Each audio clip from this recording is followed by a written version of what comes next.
Welcome to this video where we're going to be discussing the pathophysiology of urinary tract infections. A urinary tract infection refers to infection and inflammation anywhere along the urinary tract.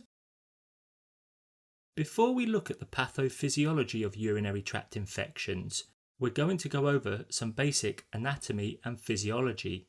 Feel free to skip this part though. Timestamps are in the description below. The male urinary system consists of the kidneys, which are responsible for several homeostatic functions, including the filtration of blood that creates urine. The ureters, which transport urine from the renal pelvis with the assistance of gravity and muscular contractions into the urinary bladder.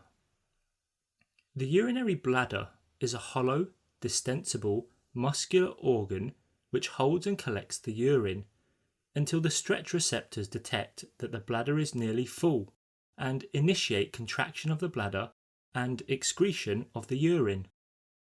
The urine enters the urethra, which is a small tube situated in the floor of the urinary bladder and extends to the exterior of the body. The urethra passes through the prostate gland, which is a gland that produces fluid, which together with sperm cells makes up semen. The muscles of the prostate gland also ensure that the semen is forcefully pressed into the urethra and then expelled outwards. The female urinary system consists of the kidneys, the ureters, the urinary bladder, which is smaller than the male bladder because the uterus occupies the space just superior to this, and the urethra, which is shorter than that of the male urethra and consists of mucus secreting glands which attempt to trap any bacteria before it can ascend to the bladder and cause infection. The urinary tract can be divided into an upper and lower urinary tract. The upper urinary tract consists of the ureters and the kidneys, and the lower urinary tract consists of the urinary bladder and urethra. The urinary tract is sterile in normal health, and there are several mechanisms that ensure it remains this way. Filtrate leaves the nephron as urine. Urine is a sterile substance and helps to protect the urinary tract from infection. Urine is slightly acidic, which keeps the urinary tract sterile and has antiseptic properties, which prevent microbes from adhering to the cell walls within the urinary tract. Urine passes from the kidney and into the ureters, which is helped along into the bladder by gravity and muscular contractions. Within the ureters, there are one-way valves known as uterovesical valves, which prevent the backflow of urine from the bladder when the urinary bladder contracts.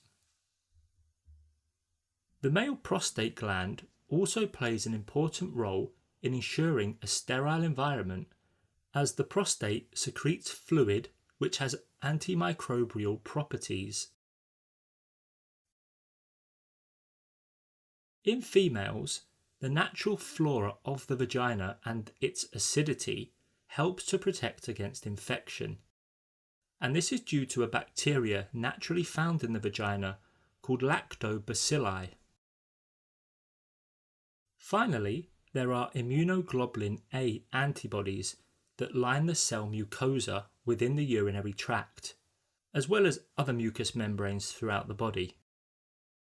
Immunoglobulin A antibodies are part of the adaptive immune system because they have memory and work by binding pathogens and signalling their destruction before they can cause infection. Now that we have gone over some anatomy and physiology, let's look at the causes of urinary tract infections. The most common causative agent of urinary tract infections is E. coli, which is a gram-negative bacteria and accounts for approximately 80 to 85% of cases. E. coli is a bacteria that is naturally found in the gastrointestinal system and helps to digest the foods that we eat. It can, however, be transferred to the urinary tract through feces, where it causes infection.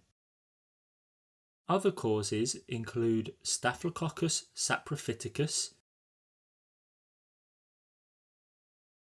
Klebsiella pneumoniae, Proteus mirabilis, and Schistosoma hematobium, which is a parasite. Now that we have an understanding of the causative agents, let's look at how they exert their mechanism of action and cause infection. There are two main factors which will determine the presence of a urinary tract infection. The first is the efficiency of the defense mechanisms, as we have just discussed. And the second is the severity or harmfulness of the invading pathogen. As we have already mentioned, bacteria are the most common cause of urinary tract infections.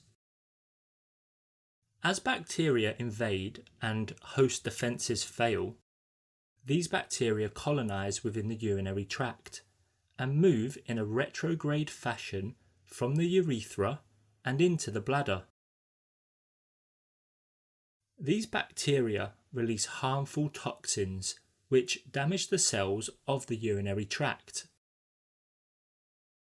The damaged cells of the urinary tract will start to release chemical mediators of inflammation, such as prostaglandins, leukotrienes, and platelet aggregating factor, which are produced from the degraded membrane phospholipids. Localized macrophages of the urinary tract will start to phagocytose and destroy the invading pathogen. In doing so, these macrophages will release further inflammatory mediators such as chemokines, tumor necrotic factor alpha, and interleukin 1. This will further enhance the inflammatory cascade and are responsible for inducing pyrexia. This is achieved by acting on the hypothalamus and increasing the thermal set point of normal body temperature. This serves as a useful purpose as the immune system works more effectively at higher temperatures and provides an inhospitable environment for the pathogen. This is why it's not always in the patient's best interest to try and control temperature. The combined release of these chemical mediators of inflammation results in various physiological changes which promote host defense, pathogen neutralization, and tissue healing. These inflammatory changes include vasodilation, which is the dilatation of blood vessels. This allows for a greater and slower blood flow to the infected area. This blood is rich in white blood cells, complement proteins, and platelets.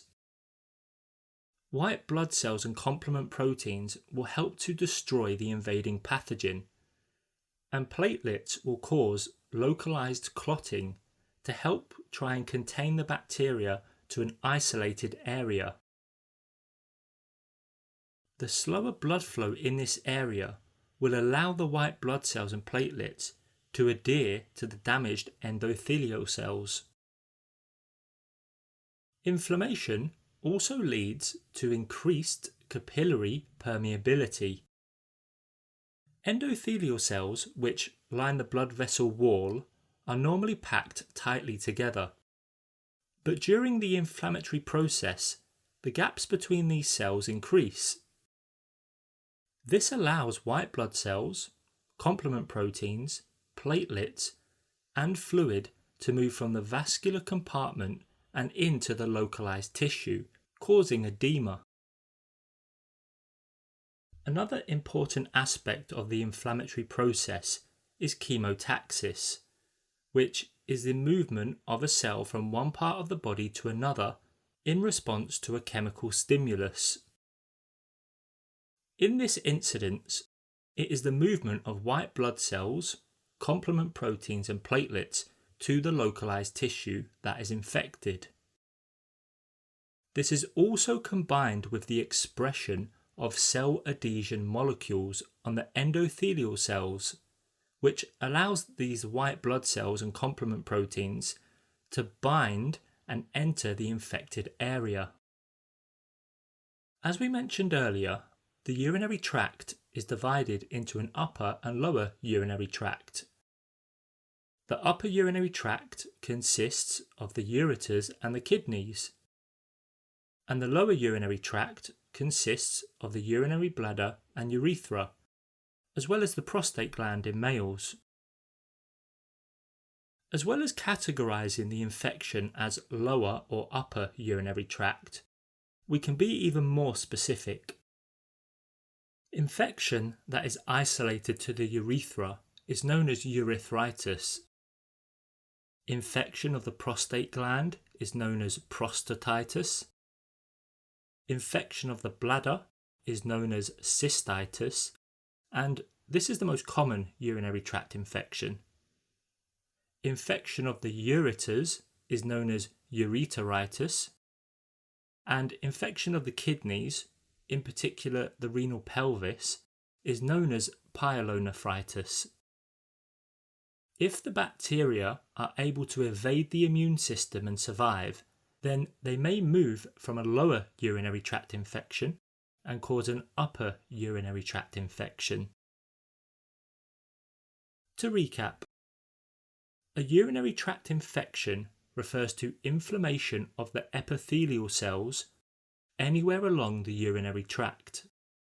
The urinary tract is divided into an upper and lower urinary tract.